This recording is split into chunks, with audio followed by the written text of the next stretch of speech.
네, 여러분 반갑습니다. 오늘 1월 10일 아침 라이브 시작하겠습니다. 오늘의 주제는 시야를 좀 넓혀보겠습니다. 지금 뭐 국내 정치로 가파르게 돌아가고 있죠. 돌아가고 있는데 지금 미국에서 무슨 일이 나고 있는지를 좀 알아야 됩니다. 우리나라랑 다 연관돼 있는 거고요. 미국의 부정선거 사례 제가 예고를 해드렸는데 오늘도 약간의 맛보기만 보여드리겠습니다. 제가 이렇게 텀을 두는 이유는 우리나라 선관위랑 그 다음에 메인스트림 미디어가 얼마나 양심적인지 한번 테스트를 해보기 위함입니다.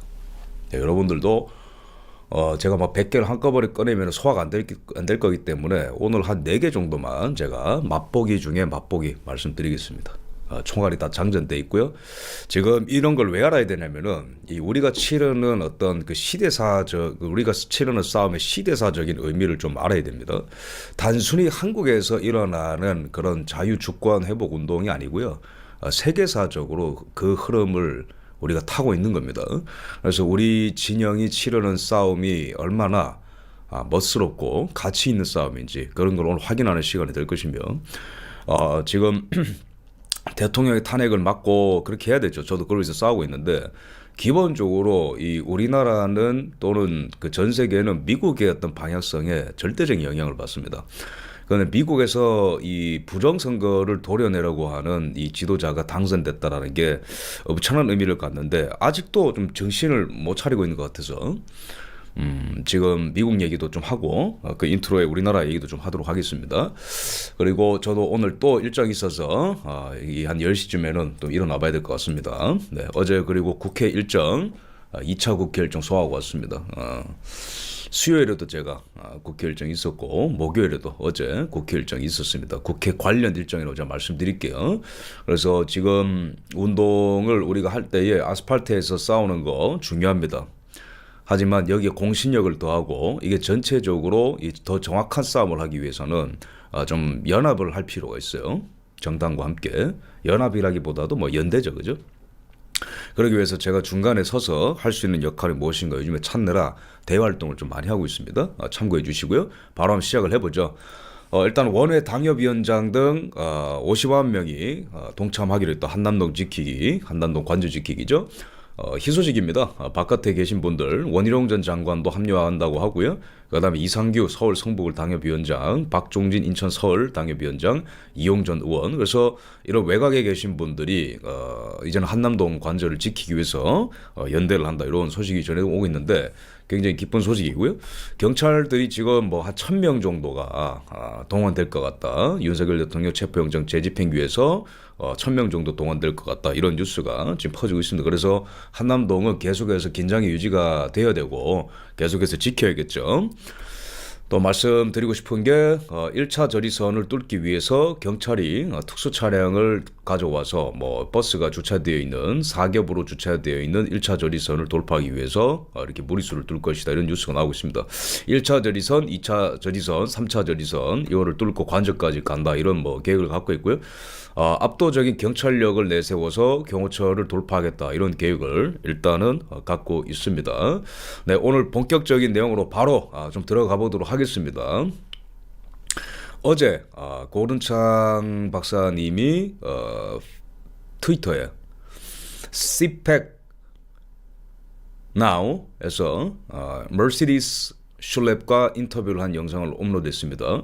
왼쪽에 있는 머시디스 슐랩은 CPAC의 회장인 맷 슐랩의 부인이십니다.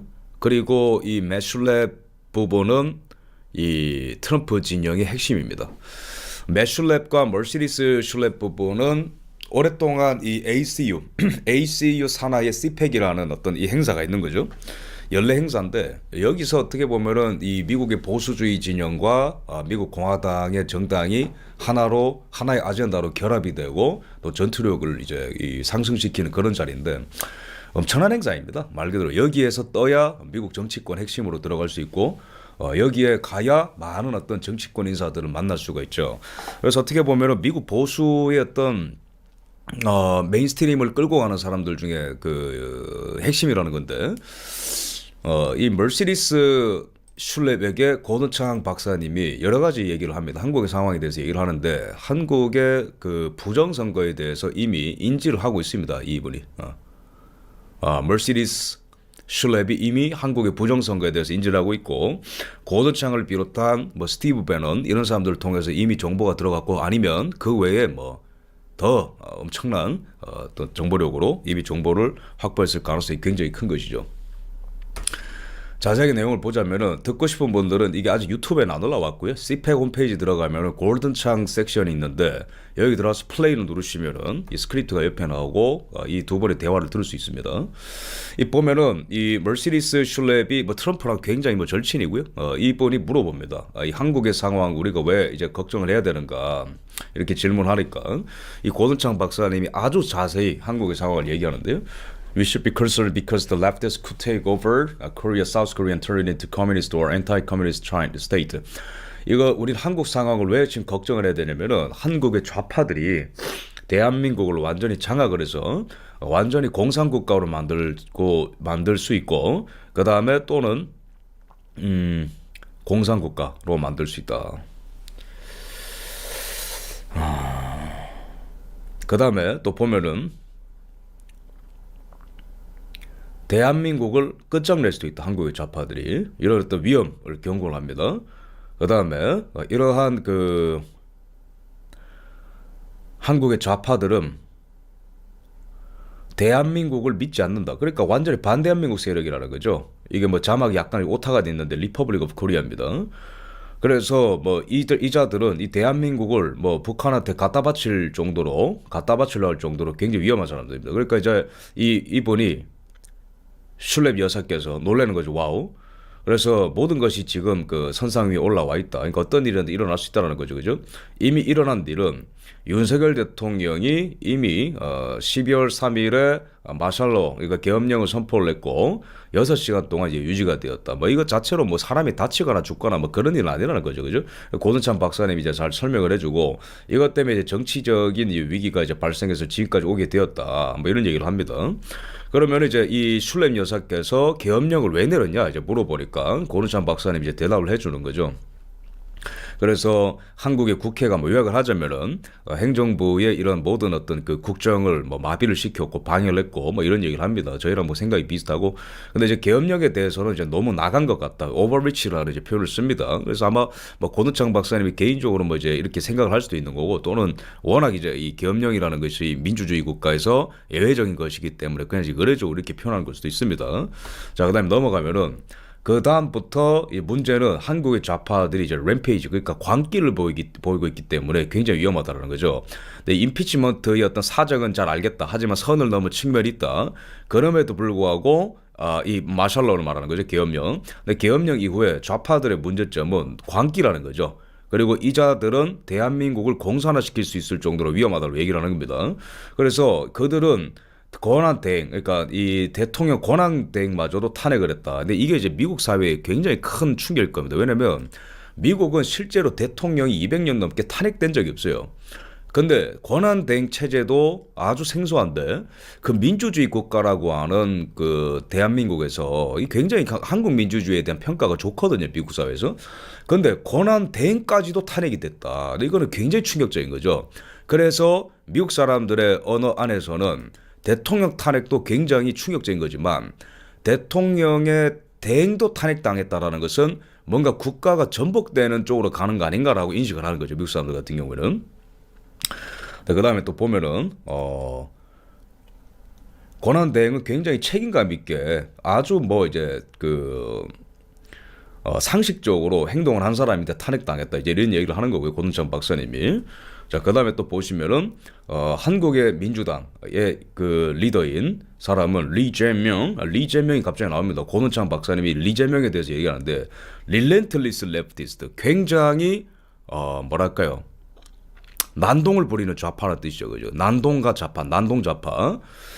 굉장히 부주의한, 굉장히 위험한, 굉장히 어떻게 보면은, 조심스럽고 절제된 것이 하나도 없고, 그냥 이제 개판이라는 겁니다. 굉장히 위험한, 굉장히 부주의한 릴렌티스 레프트. 그러니까 얼마 전에 스티브 배넌 방송에서 나온 그 존 밀스 대령은 하드코어 좌파라고 했죠, 그죠? 근데 고은창 박사님은 릴렌틀리스 좌파. 좀 거칠게 표현하자면 이제 깽판 좌파라는 뜻입니다. 그래서 뭐 이거 그다음에 뭐 convicted criminal, 그러니까 뭐 유죄 판결을 받은 범죄자다, 뭐 이런 이제 표현도 쓰고요. 그다음에 또 보면은 이 이재명이라는 자는 아직 그 형사 기소가 남았기 때문에, 형사 재판이 남았기 때문에 이 자는 계속해서 이런 짓을 할 것이다. 탄핵을 하고 또 장관들을 제거하고 뭐 이런 행동을 할 것이다 얘기를 하는 거고요. 그다음에 before his appeals final, 그러니까 이 2심 뭐 이런 것들이 끝나기 전에 계속해서 탄핵하고 이런 시도를 할 것이다 이런 얘기를 하는 거죠. 그가 이렇게 하는 이유는 만약에 유죄 판결이 확정이 되면은 대통령이 출마를 못하기 때문이다. 정확하게 한국 상황을 파악하고 있는 겁니다.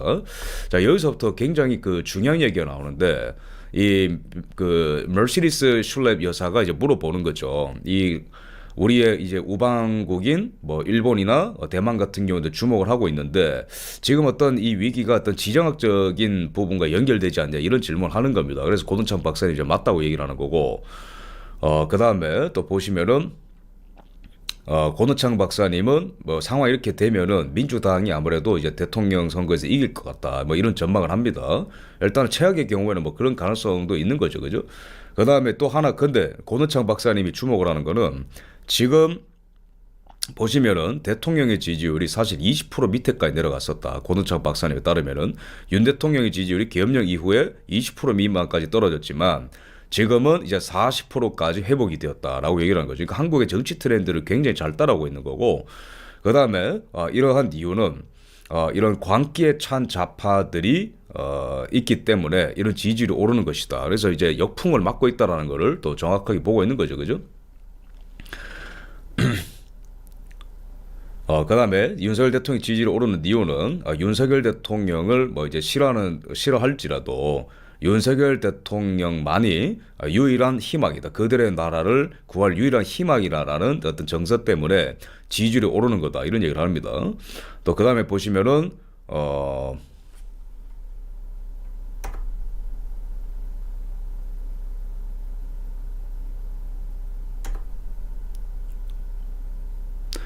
슐렙 여사가 이 중간에 뭐라 말하냐면은 they have had some issues with their own election, you know, voting machines and systems.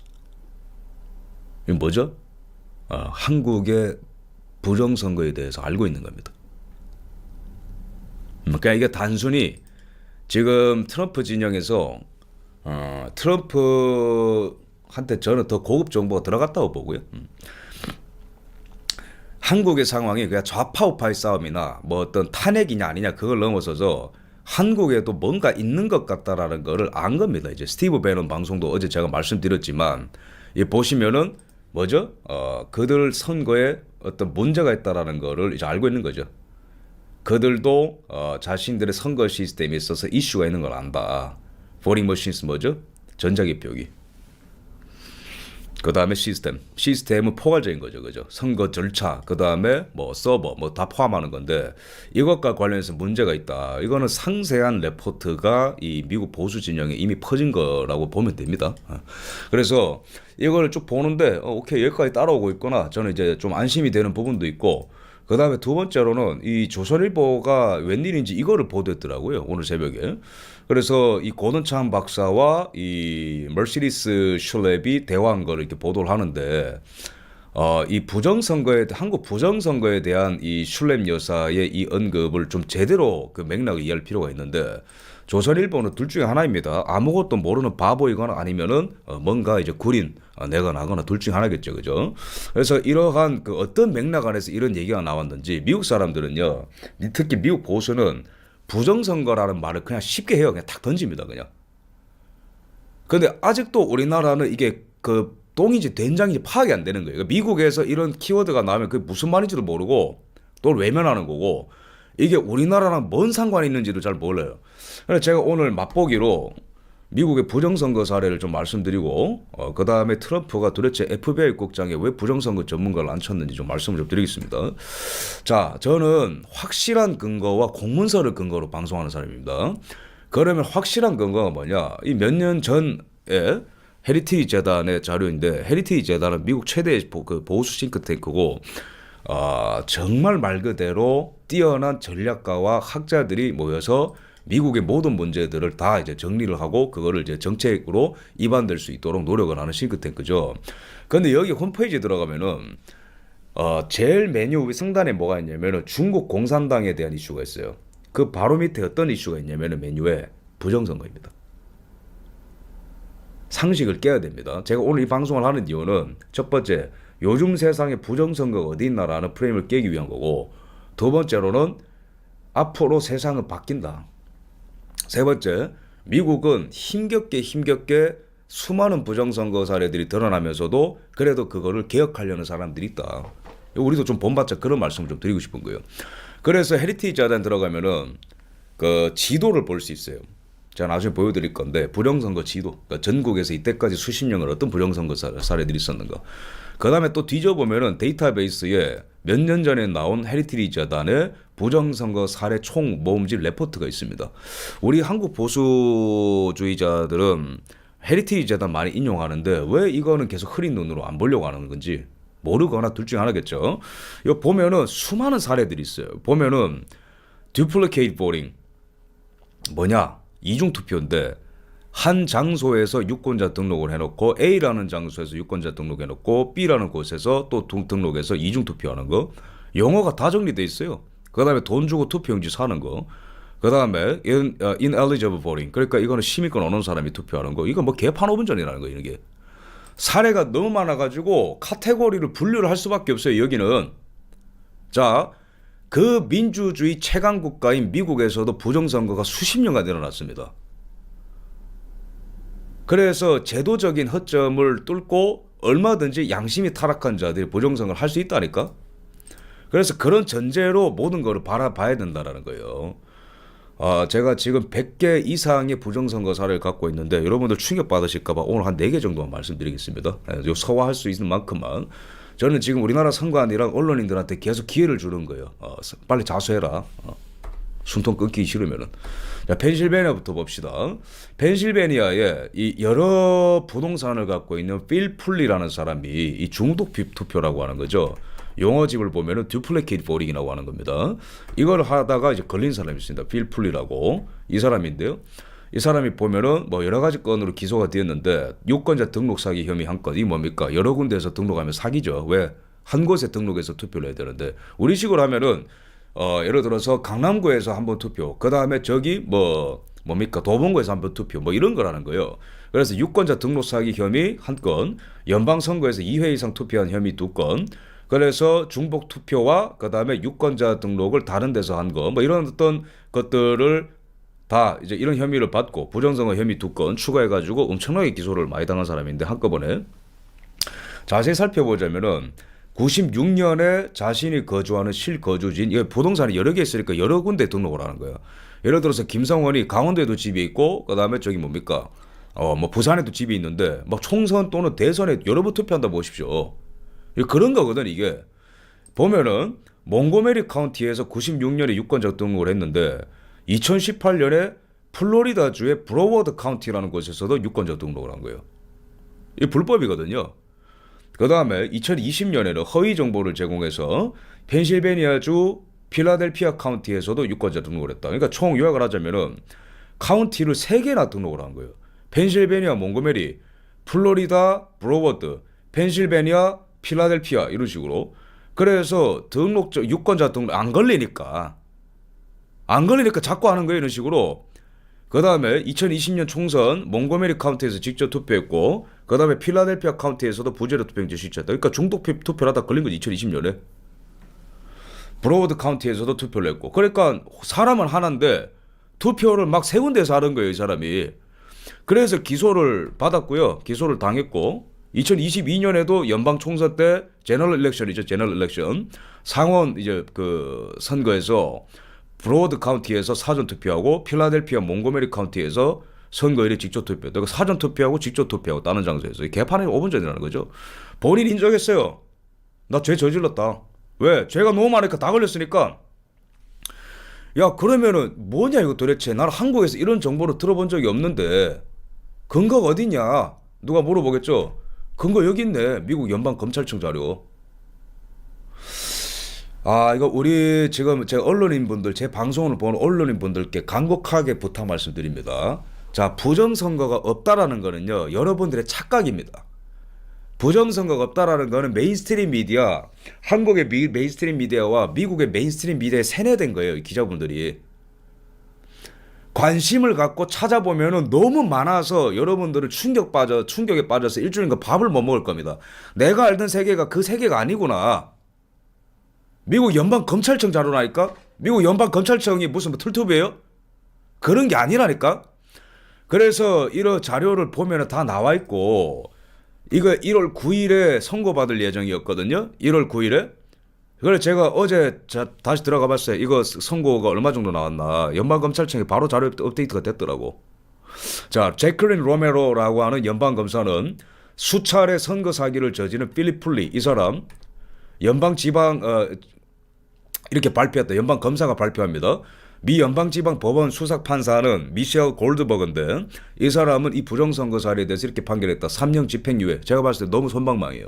50시간의 자유롭고 공정한 선거를 위한 봉사를 포함한, 그러니까 부정선거를 저질렀으니까 공명선거를 위해서 봉사하라고 임마. 그 다음에 100시간 사회봉사를 선고했습니다. 이게 굉장히 형량이 적어요, 제가 봤을 때. 아니, 민주주의를 훼손했는데 뭡니까 이게 3년 집행유예가. 그러면은 미국 부정선거가 왜 이렇게 많이 일어나냐. 자, 첫 번째, 처벌이 너무 약해요. 두 번째는 잘 안 걸려. 세 번째, 기사화가 잘 안 돼. 근데 공식 문건이랑 싱크탱크나 그 다음에 소수 언론에는 다 보도가 돼 있거든요. 그러니까 이런 사례가 너무 많은 거예요. 또 보면은 로메로 연방검사는 뭐라고 얘기하냐면은, 자유롭고 공정한 선거는 우리 건강한 민주주의를 위해 필수적이다. Free and fair elections are critical to the health of our democracy. 그리고 이러한 절차를 부패시키는 사람들은 공적인 신뢰를 위험하게 무너뜨렸다. 선거의 완전성을 보호하는 것은 검찰청과 FBI의 우선 업무이며 우리는 계속해서 부정선거 사례들을 조사하고 기소할 것이다. 그리고 필립 풀리 같은 범죄자들은 법정에 서올 것이다. 어제 발표. 근데 범죄를 언제 저질렀다고? 2018년부터 일단 발견된 것만. 언제 판결 났다고? 어제. 7년 걸린 거예요. 다 이래요. 미국 부정선거가 왜 이렇게 많냐면은 잘 안 걸려. 손방망이 쳐버려. 법 집행까지 가는데 7년 10년 걸려요. 그러니까 뭐 니나노 이러면서 다 하는 겁니다 이거. 특히 필라델피아가 충격적인 사건이 제일 많고, 일리노이주랑. 자, 부정선거로 공부하고 싶다. 기자분들 계시면 저한테 연락하세요. 자료 다 드릴게. 자, 그 다음에 넘어가면은 누구랑 조사했다고? 수사했다고? FBI랑.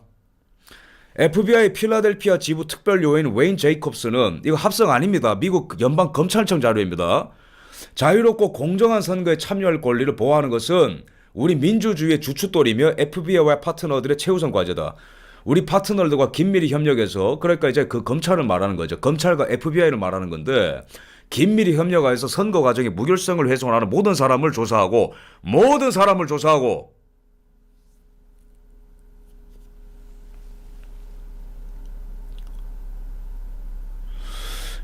account of anyone, 어떤 사람이든 간에 다 조사를 하겠다. 그리고 책임을 묻기 위해서 최선을 다하고 있다.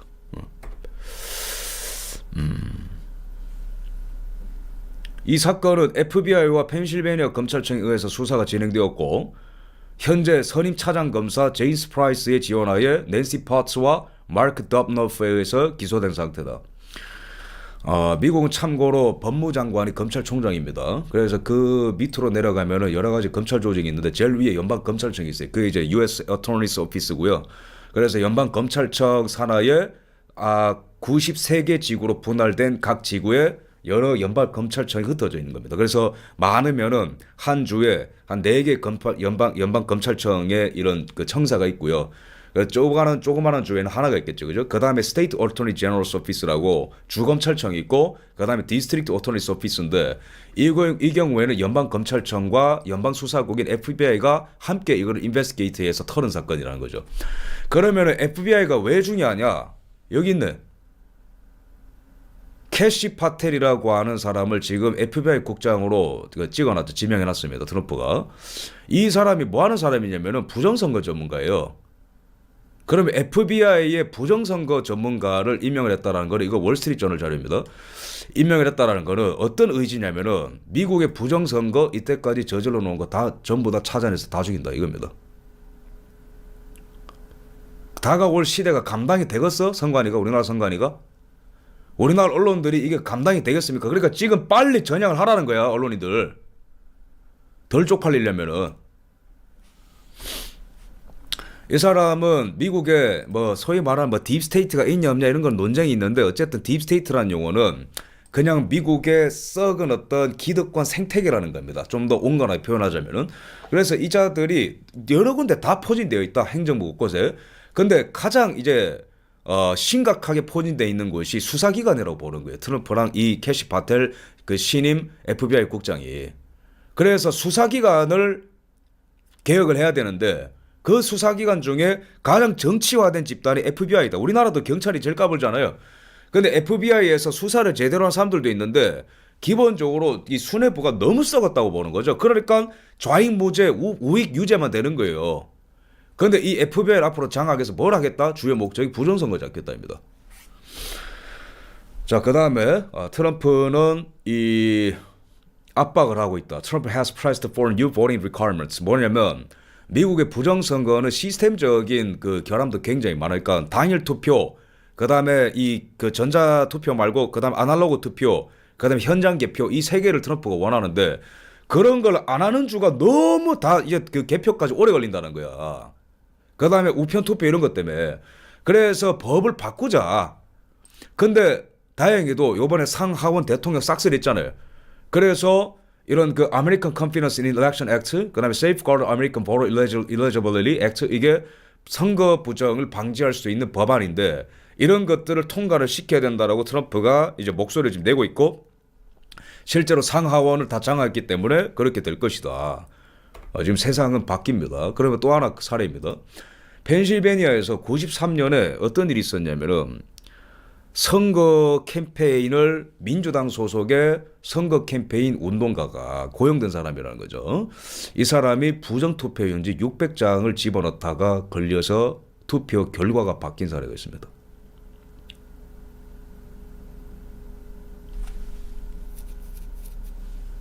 무슨 말이냐면은 매수된 민주당 선거 운동원이 옆에서 이렇게 선거 감시하는 사람이란 거죠.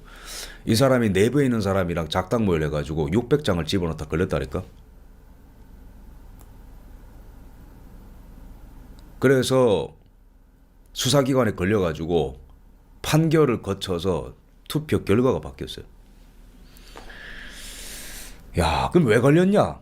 투표용지가 너무 많이 들어온 거예요. 600장이 추가가 되니까 조사가 시작됐다는 거죠. guilty, 유죄 판결 끝난 겁니다. 자료 어디 있느냐? 뉴욕타임스, 팍스뉴스랑 그 다음에 미국의 극우 매체라고 불리는 그런 매체 말고 뉴욕타임스에 실렸다니까. 93년에, 94년에. 그래서 보면은 라몬 프레스라는 사람과 바바라 랜더스라는 사람이 유죄 판결을 받았는데, 어떤 사람, 윌리엄 스틴슨이라는 사람이 펜실베니아 주 상원 의원에 출마했던 거예요. 이 사람이 이긴 거죠, 윌리엄 스틴슨이.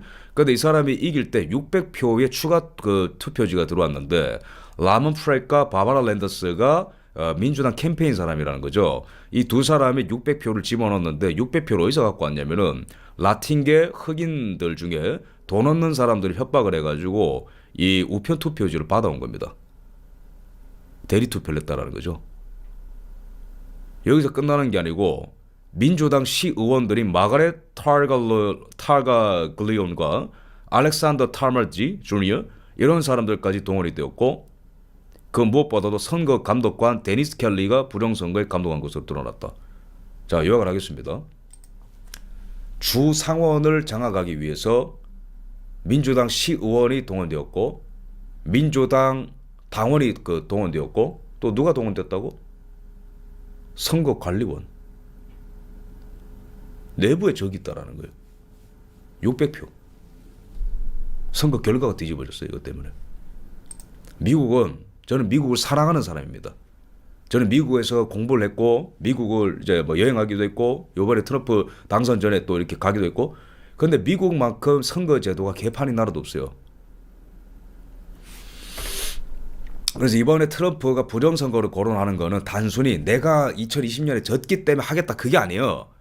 몇십 년간 누적된 이 민주주의의 암덩어리를 한 방에 도려내겠다라는 겁니다. 그러니까 그렇게 적이 많은 거예요. 자, 그 다음에 또 펜실베니아는 너무 끔찍한 사례가 많은데 마이클 오지 마이어스라는 이 사람이 또 부정선거를 엄청나게 저질렀습니다. 2014년에서 2018년 사이에 이 사람이 지지하거나 컨설턴트로 컨설팅을 해준 민주당 후보에게 유리하게 투표함을 채우는 계획을 조작한 혐의로 13건 이상의 중범죄 혐의로 기소가 되었다. 무슨 말이냐면은 자기가 미는 후보자들을 당선시키기 위해서 투표함에 부정투표지를 추가를 했다라는 거죠. 너무 오래된 일이라는 거예요. 관행이라는 거예요. 이게 지금. 이것도 한번 자세하게 한번 살펴보겠습니다. 이것도 유죄 판결 났고요. 이 사람은 연방 하원 출신입니다.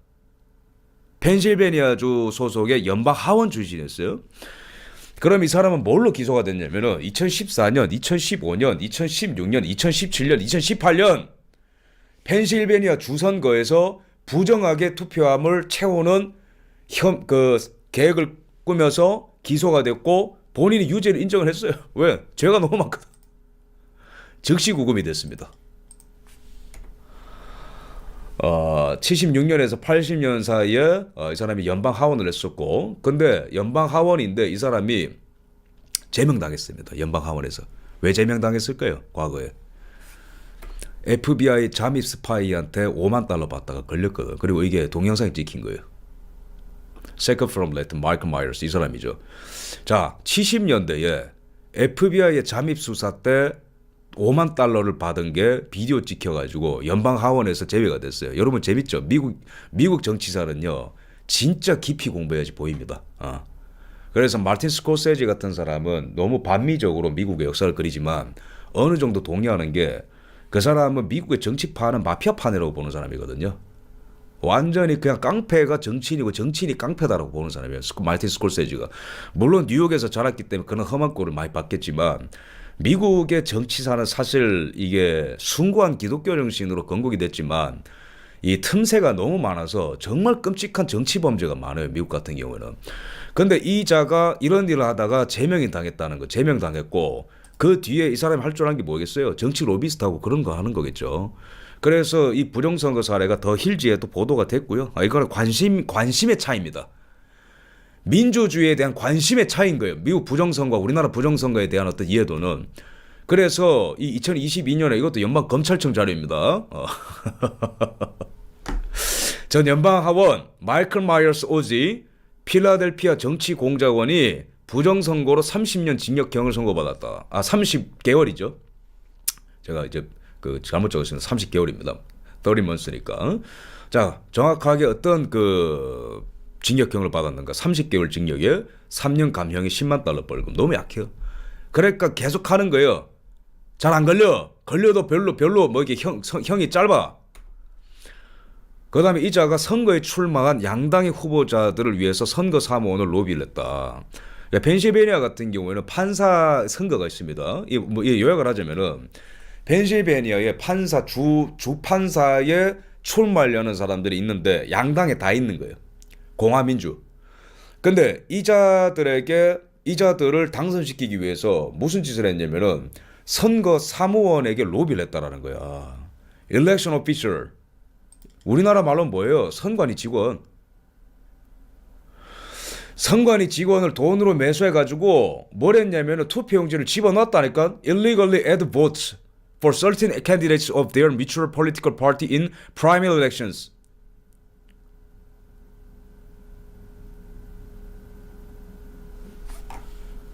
오랫동안 14년부터 저질러 온 범죄가 8년 뒤에 2022년에 판결이 된 거예요.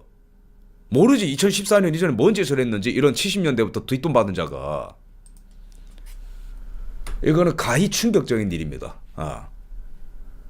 그 외에 마이클 마이어가 호의를 가진 연방주 지역 선출직 후보자들을 위해서도 또 이런 투표지를 얹다가 걸렸다. 이게 뭡니까? 이게 요약을 하면 뭐냐면은 후보자들한테 돈이 있을 거 아니야. 출마하려는 사람들이. 그러면은 정치 컨설턴트 또는 로비스트한테 돈을 주는 거죠. 나 당선시켜줘. 그러면 이자가 선거 사무원을 매수해가지고 투표지를 얹고 그러고 또 돈을 받겠죠. 그런 걸로 재미를 보니까 자꾸 하는 겁니다. 이런 식으로. 그러면은 이게 이 펜실베니아주에서 일어나다 보니까 담당 검사가 동일한 인물인데 제가 아까 보여드렸던 이 사례 보십시오. 이 사례. 자, 넘어갑시다. 필 풀리라는 사람도 마찬가지로 부정선거 저질러다 걸렸죠. 이때도 제클린 로메로라는 연방검사가 발표를 했습니다.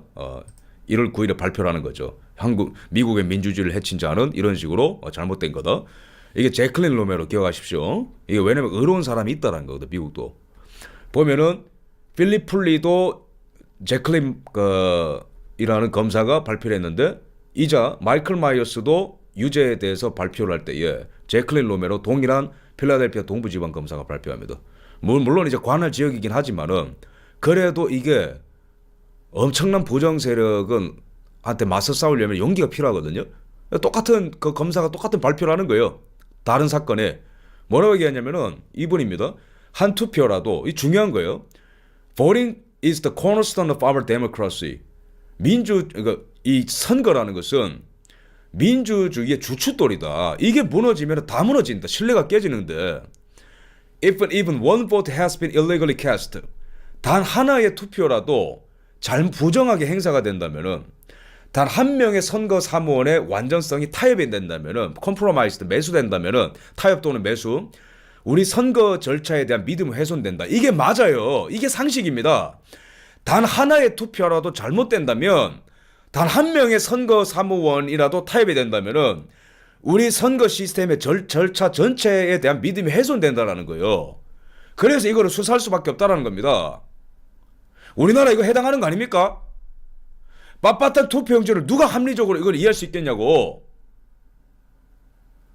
1200건 채용 비리를 저지른 자들이 단 한 번도 선거 업무에 대해서 감사를 받은 적이 없는데 이거를 누가 납득을 하겠습니까? 수많은 관외 투표용지가 여러 군데 여러 지역에서 왔는데 동일하게 동일한 곳에 이렇게 라인이 까만 줄이 그어져 있는 투표용지가 어떻게 각기 다른 수십 군데에서 다른 프린터를 통해서 한 군데로 들어왔다고 누가 그걸 납득할 수 있겠냐고. 그건 아니란 말이야. 어떤 사람이 종이끼리 붙어있는 투표용지를 납득할 수 있겠어요? 단 하나라도 오염된다면 그건 수사를 해야 된다니까?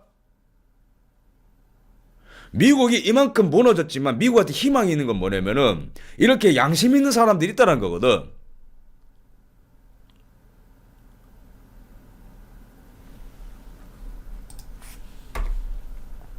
또 하나 콜로라도도 끔찍한 사례가 많은데 여러분 미국 부정선거는 참고로 민주당만 한 게 아닙니다. 공화당 소속의 어떤 뭐랄까요 공화당원 이런 사람들도 부정선거 많이 했어요. 우리 공화당 의원 뽑아달라고. 그래서 이게 뿌리 뽑는 게 힘든 겁니다. 왜? 달콤하거든. 안 들키거든. 하는 대가는 쏠쏠하거든. 이 나 하나쯤이야 그거거든요. 그 다음에 요번 2024 대선 때도 중국인이 미시간에서 그냥 자기가 미국인이라고 투표하다 걸렸잖아요. 현장에서. 그리고 제가 몇 달 전에 얘기했는데 캘리포니아에서도 파키스탄계 미국인 그 캘리포니아 시의원이 자기 친구들 수십 명 동원해가지고 부정투표지 집어넣다 걸렸잖아요. 메인스트림 미디어도 다 보도가 됐고. 그 왜 그런 거냐면은 아까 제가 말씀드렸던 자격이 없는 사람들도 ineligible vote라고 하는 거거든요. voting이라고 하는 거거든요. 그냥 막 집어넣는 거예요.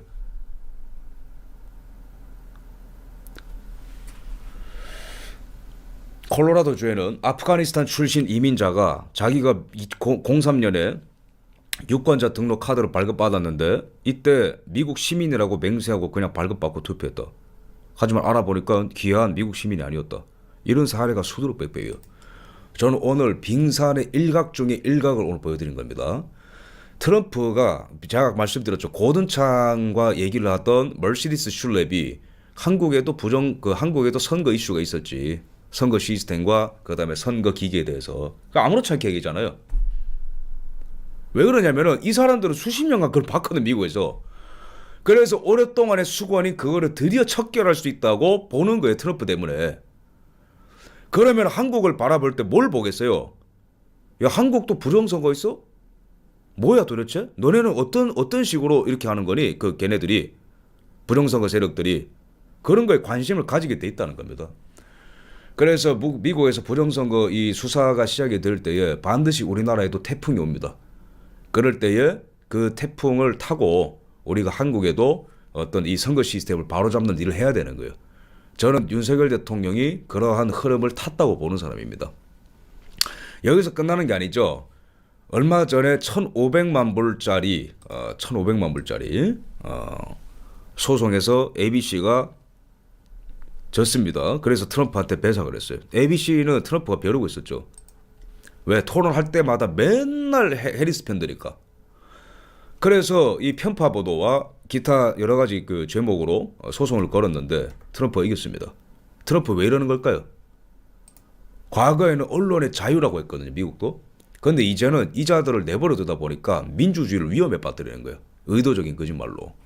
그래서 트럼프는 CNN 기자 그 질문 안 받는다. 맨날 저 꺼져. 그다음에 가짜뉴스 하면 막 그 자리에서 기자랑 싸우고 그러죠. 이제는 그걸로 안 되니까 소송 걸어가지고 멸망시키려고 하는 거예요. 너무 심합니다, 미국 언론. 우리나라도 마찬가지고. 얼마 전에 대전 시장님이 사이다 발언했죠, 그죠? MBC 기자한테 그 대답 안 한다고. 어차피 왜곡할 거니까. 그다음에 그 김용현 장관 변호사님들 잘 싸우시던데 JTBC 기자한테 엄청 뭐라 했잖아요, 그죠? 그리고 MBC, JTBC 기자들 못 들어오게 했잖아요. 그렇게 해야 됩니다. 왜? 민주주의 적이거든. 의도적으로 거짓말하거든. 그런 자들한테는 언론의 자유를 줄 필요가 없어요. 적당히 해야지. 진실 보도를 하다가 가끔 틀리는 게 아니고 일부러 그러잖아요. 권력을 위해서, 정치를 위해서. 그 다음에 트럼프가 또 뭘 벼르고 있냐면은 여론조사까지도 본다. 왜냐면 2016년에 끔찍한 그 예측 실패가 있었죠. 전부 다 힐러리가 이긴데, 근데 다 그 트럼프가 이겼잖아요. 요번에도 마찬가지예요. 다 해리스가 이긴 다음에 다 틀렸잖아. 그럼 트럼프 대통령이 봤을 때 너네 도대체 뭐 하는 애들이니? 여론조사 결과에도 의도가 개입됐다고 본다. 일례로 이 뭡니까? 아이오와주, 여기는 공화당이 질 수가 없는 데거든요. 레드 스테이트. 근데 이번 대선 전에 해리스가 이긴다라고 예측 결과가 나오고 그랬어요. 아이오와주에서. 실제로는 트럼프가 압승을 했고 14%로. 그러니까 트럼프는 너네들 어떤 시스템으로 여론조사하는 거야? 한번 조사를 해보겠다라는 거죠. 이게 옹졸하다고? 아니에요. 여론을 어떤 방향으로 의도적으로 끌고 가는 자들이 있다는 것이 그 정황이 농후할 때는 들여다봐야 되는 겁니다. 그래서 선관위에 개헌권이 들어가고 그 다음에 수원에 있는 연수원이 들어가고 관악구에 있는 여론조사 심의위원회 들어갔잖아요. 개헌권이. 거기서 뭘 가져왔는지 모르겠지만 저는 앞으로 윤석열 대통령이 복귀하면은 저는 이거 해야 된다 봅니다. 첫 번째, 언론과의 전쟁. 이때까지 가짜뉴스 많이 한 놈들은 들어오지 마, 기자회견. 나가. 국회의원들도 그렇게 하십시오. 대답하지 마세요. 보도권을 주지 마, 그냥. 소송 거십시오, 그리고. 다 소송 걸어. 관저 요번에 촬영한 놈들 전부 다 소송 걸어요. 관저 촬영한 오마이뉴스, 뭐 고양이 똥인가 뭐 그런 있잖아요. 그 고양이 뉴스인가 뭐 고양이 그 유튜브. 다 소송 걸어서 망하게 만들어야 됩니다. 민주주의라는 것은 진실이라는 토양 위에 자라는 거죠.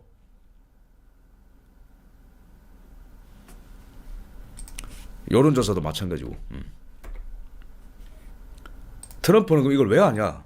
이 밖에도 몇 가지 다른 소송들 하고 있는데 이 소송을 하고 싶어서 하는 게 아니다. 의무감이 있어서 하는 거다. 부정선거 수사 하고 싶어서 하는 거 아니다. 의무감이 있어서 하는 거다. 나라고 리스크가 없는 줄 아냐? 언론들 이렇게 막 싸우고 패고 이런 건 나 좋은 줄 아냐? 해야 돼서 하는 거라는 거예요. 누군가가 해야 된다라면 해야 된다라는 거예요. 누가? 지금 자유세계는 좌파들은 맨날 민주주의가 위협받다 그러는데 뭐 그구들 때문에 그게 아니고 극좌들이 권력에 미쳐있는 극좌들이 거짓말과 의도적인 여론 조작과 국가 파괴 이데올로기로 미국과 한국을 비롯한 자유세계를 무너뜨리고 있는 것이 바로 지금 세계사의 흐름을 진단했을 때 가장 정확한 평가로 좀 봅니다. 가정을 해체하는 이데올로기, 젠더 이데올로기, 남자와 여자를 증오하게, 남자가 여자를 서로 증오하게 만드는 페미니즘, 막시즘에 기반한 분배의 경제,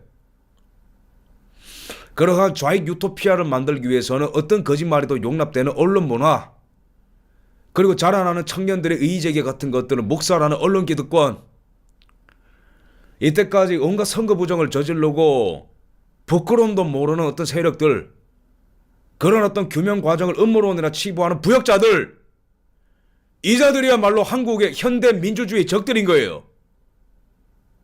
이게 극단적인 주장이 아닙니다. 이거는 상식입니다. 그래서 오늘 미국 사례를 말씀드리는 이유는 미국인들 멋있게 싸우거든요. 우리도 한번 멋있게 한번 싸워보자고 끝까지. 미국에는 트럼프가 있지만 우리나라에는 윤석열 대통령 있잖아요. 아니 목숨 걸었다는데 계엄령 실패하다 잘못되면 정치적 생명이 아니고 물리적 생명이 위협을 받는 거잖아요. 한국의 트럼프도 목숨 걸었잖아요. 그러니까 막 총 스쳐 지나가고 그러지. 말 안 하고 FBI 와가지고 막 그 압수수색하고 그랬거든요. 엄청난 수치를 겪었다고 트럼프 대통령이. 그런데 이기잖아. 왜? 옳은 것을 위해서 목숨을 거니까. 우리도 미국 부러울 거 없습니다. 우리도 더 멋있게 싸울 수 있는 거예요. 그 다음에 캐리 레이크, 이번 이제 그 VOA, 미국에서 우리 국장으로 이제 오시고, 그 다음에 미셸 스틸박, 이번도 공화당 의원이셨는데 한국의 대사로 오시고요. 유력합니다. 이번에 유력. FBI 국정 부정선거 전문가. 미셸 스틸박 부정선거 주장하는 분, 캐리 레이크 애리조나에서 부정선거에 맞서 싸운 분, 이번에 미국에서 우리 국장으로 온다. 뭔가 이게 낌새를 채야 되거든 빨리 우리나라 언론들이, 정치인들도 마찬가지고. 넘어가고, 트럼프는 뭐라 하냐면은 수사기관 you are fired. 너 이제 FBI 개혁 대상이다. 나 수사하지 말고 부정선거 수사 제대로 해라. 그 다음에 언론 you are fired. 너 이제 다 때려잡는다. 그 다음에 선거제도 이거 다 때려잡는다. 이거 우리도 해야 됩니다. 똑같이. 언론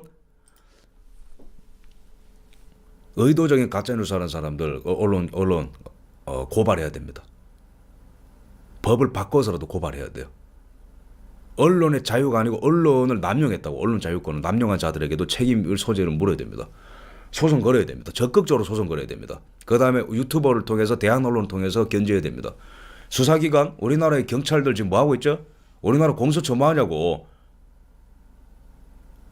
수사받아야 될 자들이 안 오잖아. 이상식이라는 자는 본인이 선거법 위반을 해놓고, 본인이 지금 민주당 의원이거든요. 경찰의 수사 외압을 놓고 잡아버렸어요. 검찰 뭐 하냐고. 돈 봉투 받은 전용기를 비롯한 황후나 아직까지도 소환에 안 응하잖아요. 돈을 이미 받았다고 그 증언이 넘치는 자들은 지금 소환에 불응하는데 뭐 한다고 지금 대통령 수사한다고 그러고 앉아있냐고. 이재명이 2년 이상 지금 재판 끌고 있잖아요. 이제 모든 재판을. 그런 자는 이미 그냥 체포를 해야 되는 거예요. 지금 사법과 수사기관이 정치적을 외압을 놓고 있는 자인데 체포를 해야 되는 사람을 체포를 안 하고 있는 거야. 우리나라에 중국 공산당이 지금 얼마나 많아요. 지금 드론 날리고 지금 현장에 보면 중국인들 얼마나 많아. 지금 경찰이 지금 그 자들을 때려잡아야 되는 거거든. 국정원이랑. 뭐 하는 겁니까 도대체 우리나라 수사기관들. 근데 트럼프도 어쨌든 그런 억울함이 있었지만 수사기관을 이제는 장악할 수 있게 됐죠. 그죠? 이 칼자루를 이제 내가 잡았으니까 이걸로 이제는 진짜 찔러야 되는 사람들을 찌르겠다는 겁니다. 트럼프가. 나한테 오는 칼을 딱 잡고 이제는 거꾸로 쥐고 부정선거 세력을 타파하겠다라는 거예요. 우리도 그렇게 가야 됩니다. 그래서 이 시기가 너무 중요하기 때문에 우리가 정교하게 싸워야 됩니다. 열정도 중요하지만 정교하게 싸워야 됩니다. 지금부터는. 그래서 제가 지금 유튜브 방송 횟수를 좀 줄이더라도 제도권에 있는 사람들은 많이 만나고 다니는 거예요. 우리 측 입장도 많이 전달드리고, 그 다음에 제도권에 있는 사람들의 애로사항이나 고민 같은 것들, 이런 것들을 제가 지금 다 이제 수집을 하고 있는 겁니다. 이 운동이 성공하려면은 열정과 로직이 있어야 된다고 제가 말씀드렸죠. 패션과 로직 둘 다 있어야 됩니다. 이 두 개 한 축이 무너지면 안 되는 거예요. 로직만 있으면 이거 못 이겨요. 지금 조중동과 이 민주당과 수사기관은 못 이긴다고. 로직만 있으면 뜨거움이 없으면. 근데 반대로 패션만 있는데 로직과 절차 프로세스가 없잖아요. 그러면 반드시 문제가 생깁니다. 마지막으로 김용현 장관의 편지 읽으면서 오늘 방송 맺겠습니다. 정말 감동적입니다. 어제 진격의 변호사 이 유튜브에 공개가 됐길래 제가 얼른 다운받아서 좀 읽어봤는데 변호사님들이 공개를 한 거죠. 감사합니다. 자, 읽겠습니다. 김용현 전 국방장관입니다. 지금 한국의 정치 상황은 미국, 영국을 비롯한 자유민주주의 국가와 함께 할 것인가 아니면 북한, 중국의 속국으로 공산사회주의 국가가 될 것인가라는 갈림길에 서 있습니다. 맞습니다. 지금은 뭐 가장 본질적인 거는 미국과 영국이 주도하는 뭐 이제 어떻게 보면 뭐 해양 세력이라고 볼 수 있는 거죠. 이러한 자유민주주의 체제와 자유민주주의 네트워크 간에 포함되어서 새로운 나라를 만들 거냐 아니면 대륙형 쓰레기 국가인 중국과 이런 전체주의 사교 샤먼 집단인 북한의 속국으로 들어갈 거냐 그 갈림길에 서 있다는 거죠. 자유대한민국의 지속적인 번영을 위해서는 미국, 영국을 비롯한 전 세계 대다수를 차지하고 있는 자유민주주의 국가와 함께하는 것이 마땅합니다. 그래서 미국을 왜 자꾸 얘기할까? 이 뒤에 보면은 힌트가 있죠, 그죠?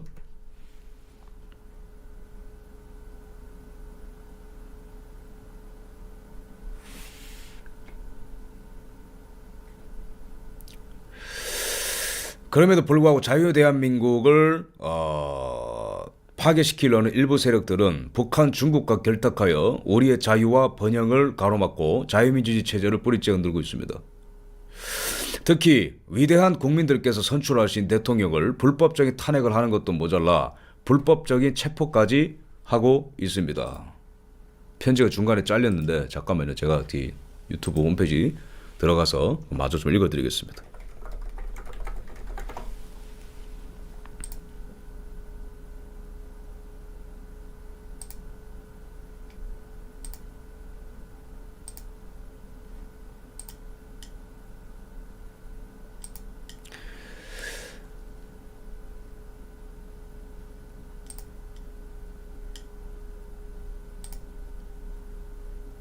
이 편지가 잘렸는데 지금 이 중간에 어떤 내용이냐면 부정선거에 대한 내용이 있습니다.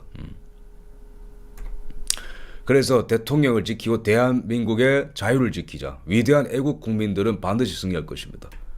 미국 얘기가 나오고 이제 부정선거 얘기가 나오는 거죠. 그죠? 중간에 편지가 잘렸지만 이거는 또 국방장관께서 또 하나의 힌트와 이 전체적인 세계 흐름을 지적을 하신 거라고 저는 생각을 합니다.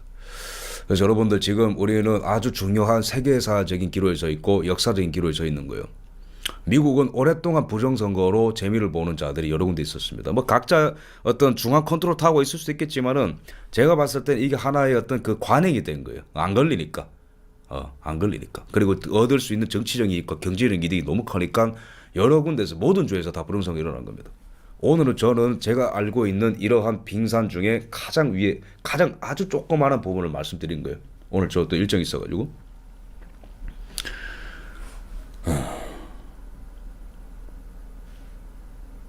어제 뭐 제가 그 뭐 백골단 활동에 대해서 말씀한 거에 대해서 여러분들이 뭐 궁금한 분들이 있는데 제가 이렇게 말씀드리겠습니다.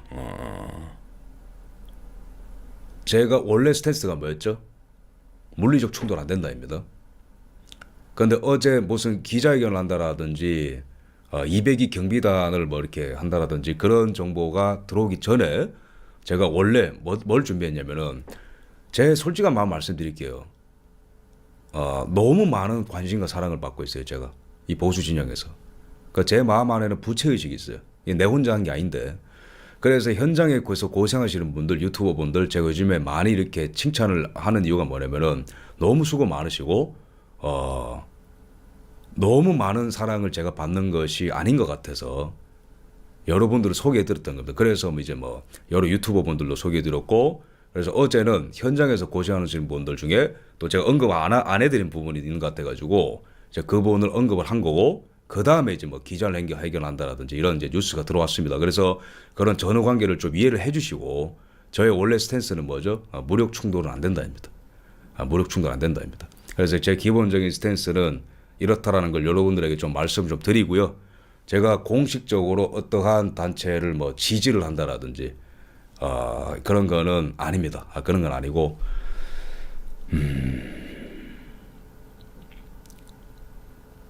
마음은 알아요. 마음은 압니다. 그 한남초 앞을 지켜야 된다라는 그 마음은 압니다. 아는데 제가 걱정이 되는 거는 뭐냐면은 윤석열 대통령, 이렇게 미국의 사례를 보자고요. 1월 6일 사태 같은 경우에도 미국 의회 트럼프 대통령은 사실 뭐 들어가서 난동을 피우라 그런 얘기 안 했죠, 그죠? 다만 피스풀리하게 시위를 해야 된다 얘기했어요. 근데 거기서 사고가 났고 그것 때문에 트럼프 대통령이 몇 년간 고생을 한 겁니다. 인서렉션이라고.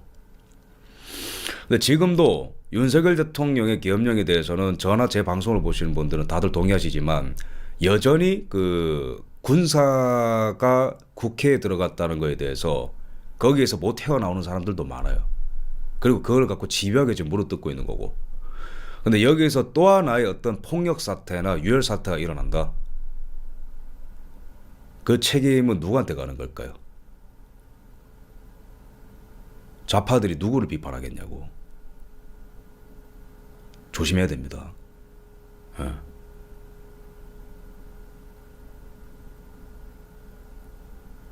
한남초에 나가신 분들 전부 다 한 몸 던져서 대통령 지키고 싶은 마음은 다 똑같습니다. 다만 그게 결국에는 대통령을 위한 것인지 아닌지는 우리가 한번 냉정하게 봐야 된다는 거죠.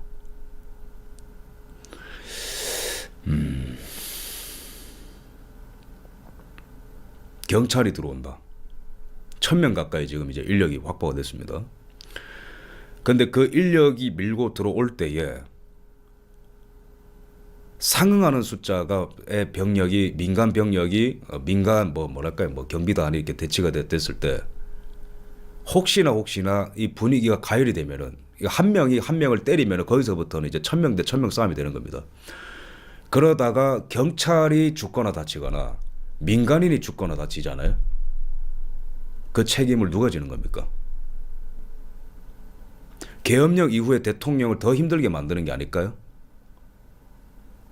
지금 물어보시는 분들이 많기 때문에 제가 말씀을 드리는 겁니다. 저는 처음부터 스탠스가 확고했습니다. 저는 말 바꾼 적 없고 무력 충돌 안 된다고 말씀드렸어요. 왜냐하면 제가 경험을 해봤기 때문에 건드는 순간 바로 폭력이 합법화가 되는 거예요.